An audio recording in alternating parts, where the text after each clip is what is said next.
I don't want to see Black folks lose their identity.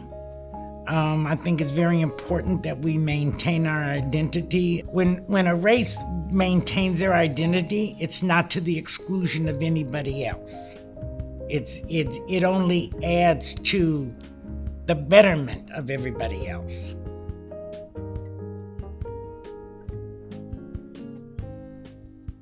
I was born and raised in Los Angeles, California, more specifically 51st and Main. My father and mother started a Cleaners on Main, Reasonable Cleaners, and that was home. My father got out of the service, and within 2 weeks of getting out of the service, he married my mother, and they were off to Los Angeles. And later in life, I asked my father, I said, "Daddy, why did you come to Los Angeles?" He said, "Because I learned during the service that there was a place in this country where I didn't have to bow down, cow down, and say yes, sir, and no, sir." And so Los Angeles is where I wanted to be. My dad's name was Emil Neal. He was, just a great guy. He would do anything for anybody, sometimes much to my disapproval, but he would that was just his nature. And looking back, a lot of wisdom. I'm sorry. My father was a great guy, very patient, very giving, and imparted a ton of wisdom to me, not like, sit down, let me tell you this, but just through his actions, just through watching his life and being able to draw on that as I've lived. My mother's name was Jeannie, and actually it was Elizabeth, but everybody called her Jeannie. And she was from Cane River. She died when I was 9, but I have vivid memories of her. A warm and cuddly kind of woman who worked right alongside my father the entire time, but was no nonsense. We weren't gonna, you weren't gonna pull the wool over her eyes. The East Side, 51st and Main, my neighborhood where I grew up, was very much village-like. Everyone took care of everybody. Everybody looked out for everybody. If you did something wrong 6, 7, 8 blocks from home, you better believe by the time you got home, your parents knew exactly what you had done, and there was never any, "Oh, my kid didn't do that." You were going to be spanked, punished, or chastised for your wrongdoing. My mother passed when I was 9 years old, and so it was just me and my dad. In my neighborhood, it was predominantly Black, but we had a lot of Latinos that lived in the neighborhood too, and we all got along. We all went to school together and so on and so forth. I went to elementary school at St. Columbkille Catholic School, 64th in Maine, and then Catholic school didn't have middle school. You went from elementary school to high school, and I went to Bishop Connolly High School. There was a more varied racial ingredient there, but I don't remember. Matter of fact, I know we didn't have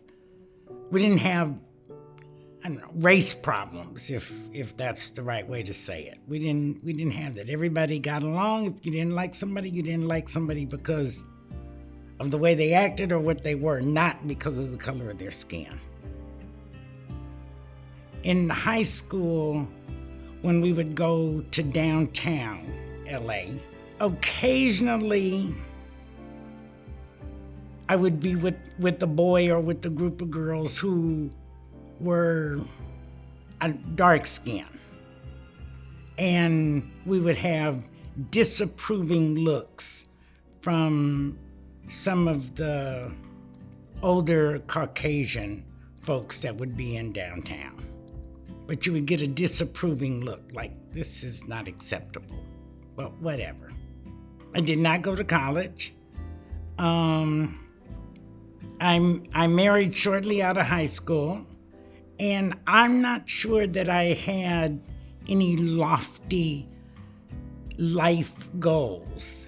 I had 2 kids that I needed to raise to be responsible, productive human beings. And that's kind of where my, and keep our business going. And that kind of was my goal. And even when they started elementary school, I would volunteer at LAUSD, and Title I came into being, so we were part of the Title I Advisory Board. We do parenting classes at Arlington, and until they were in high school, because then I went to work for a couple of years at LA High School while they were at LA High School. And then, kind of broaden my horizons to more broad neighborhood kind of stuff. Always involved with my own neighborhood association from the day I moved in. Usually the secretary or the vice president of the association. Never wanted to be the president. I don't want to lead anything. I want to do the work, but I don't want to lead it. I have 2 children. My oldest one is Janice Lacy, born in 1967.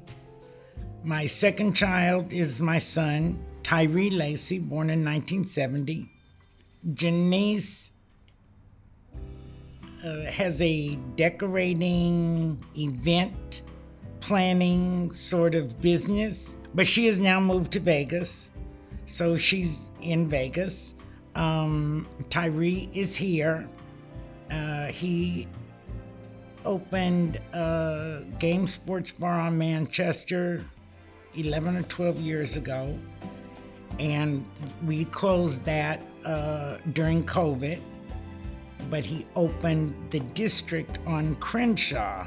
The District is a full-service restaurant on 39th and Crenshaw, because he wanted it to be in, as he calls it, my hood. So that's where it is. In '65, when there was the uprising or the riot, a lot of Caucasians left the city for the San Fernando Valley and beyond. And it was during the 60s that Black folks could now work for the city, for the post office, for the county, because prior to that, there was very few of us, if any.